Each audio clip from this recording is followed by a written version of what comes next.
Alright, today we're going to be working on a classic Peavey made in the USA microphone that's seen better days. And just got a broken wire.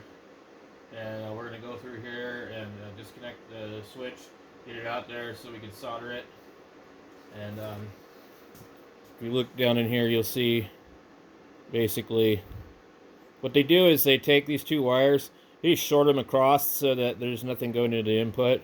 So when the switch is down, it's shorted, and when it's up, it's not shorted. So basically, you'll see the two colors of wires, and they're just bridged onto the switch. So I'll open it up off camera and show you in a second. Okay, so now that we've got this out of here, you can see that the wire is just broken here, and that's all there is to it. So gonna solder it, get it back together, and we'll be back. And that's that. It's done.